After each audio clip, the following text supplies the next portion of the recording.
ఆ ముఖం తదేక్షగా చూడగానే సుమారు ఒక 50 ఏళ్ళు రోజుకి 3 షిఫ్ట్లు 2 షిఫ్ట్లు చేసి నిద్రలేని రాత్రులన్నీ గడిపి చాలా విశ్రాంతిగా నిద్రపోతున్నట్టుగా ప్రశాంతంగా కనిపించింది ఆ ముఖం. ఎప్పుడో నాటకాల రోజుల నుంచి మేము మిత్రులం. అప్పుడు నేను నాటక రచయితను కూడా కాబట్టి నా నాటకాలన్నీ ఆయన ఆడాడు బ్యాంక్ కాంపిటీషన్స్. కొన్నిటికి నేను ఆయనకి డైరెక్షన్ చేశాను.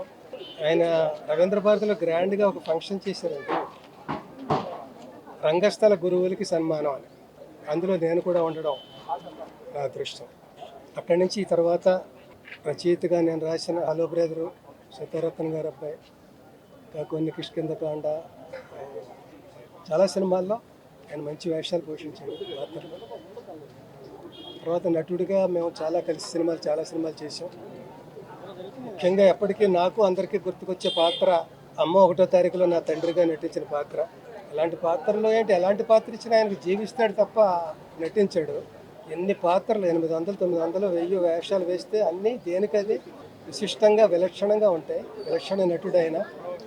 అందరినీ కూడా ఎంత చమత్కారం ఉందో, చిన్న పుల్ల విరుపు ఉంటుంది, ఆ పుల్ల అగ్గిపుల్ల లాంటిది బగ్గుబంటి ఉంటుంది కూడా.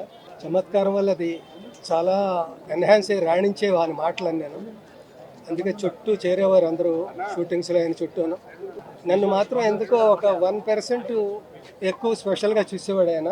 నేను నాటకరంగం రోజు నుంచి రచయితను కూడా అవడం బట్టి, సినిమాల్లో కూడా రచయితను కాబట్టి 2-3 చోట్ల నా గురించి ఆయన చాలా గొప్పగా మాట్లాడారు. ఒక చోట సినిమా రంగంలో మధ్యతరగతి జీవితాలని కె బాలచంద్ర గారు ఎలా ఆవిష్కరిస్తారో, రంగస్థలంలో ఎల్బి శ్రీరామ్ దానికి ధీటుగా అంత బాగా రచించి ప్రదర్శించి ప్రేక్షకుల మన్ననలు పొందారు అని ఒక చోట అంటే, ఇంకో చోట మీరు సరస్వతి పుత్రులు, మంచి గురువుల దగ్గర శిక్షణ పొందారు, మంచి సినిమాలకి రచనలు, మంచి నాటకాలకి సినిమాలకి రచన చేశారు, సమాజానికి ఎంతో అవసరమైన ఉపయోగకరమైన ఆ పెన్నుని మీ జేబులో పెట్టుకుని మీరే మురిసిపోతే ఎలాగా, ఆ పెన్ను గుండెకి బరువు అనిపించట్లేదా అన్న చోట రాశాడు ఆయన స్టైల్లో. దానికి నేను ఏం చెప్పాలో తెలియక, పెన్ను తీయాలనే నాకు ఉందండి, కానీ తీస్తే జేబుతో పాటు పెన్ను కూడా తేలికైపోతుందేమో అని భయంగా అలా ఉంచేశాను, బరువుగానే ఉంది అని నేను అనేవాడిని. ఇలా చాలా అనుభవాలు. హలో బ్రదర్లో చాలా గొప్ప వేషం. ఆయన స్పెల్లింగ్ మిస్టేక్స్ అన్నీ మల్లికార్జునరావు కరెక్ట్ చేస్తుండేవాడు. కమాన్ మార్చ్ అంటే ఇది మార్చి కాదు ఏప్రిల్ అని, అలాగో అవి స్పెల్లింగ్ మిస్టేక్స్ ఎప్పుడు మానేస్తావు అని అనేవాడు. చివరికి మల్లికార్జునరావు గారి డెత్ సీన్ ఒకటి ఉంటుంది, అందులో అంటాడు, రే మళ్ళీ నన్ను ఒంటరి చేసి వెళ్ళిపోయావు కదరా, ఇక నుంచి నా స్పెల్లింగ్ మిస్టేక్స్ ఎవరు కరెక్ట్ చేస్తారా అని ఏడ్చాడు. అలాగే ఇప్పుడు మాలాంటి కమెడియన్లు, క్యారెక్టర్ ఆర్టిస్టులు మేము అందరం చాలామంది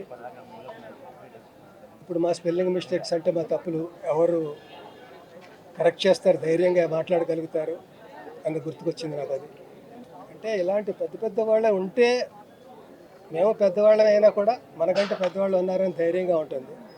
ఒక్కొక్కళ్ళే అలాగా తప్పుకుంటుంటే నెక్స్ట్ టోకెన్ మందే కదా అని భయంగా ఉంటుంది. భయంగా ఎందుకు, వెళ్ళిపోయిన వాళ్ళు ఏమో నష్టపోరు, ఇంకా గొప్ప జీవితాలని అనుభవిస్తుంటారు.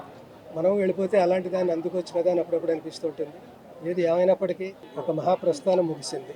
ఆయనకి, వారి కుటుంబ సభ్యులకి శాంతి చేకూర్చాలని భగవంతుడు ప్రార్థిస్తాను.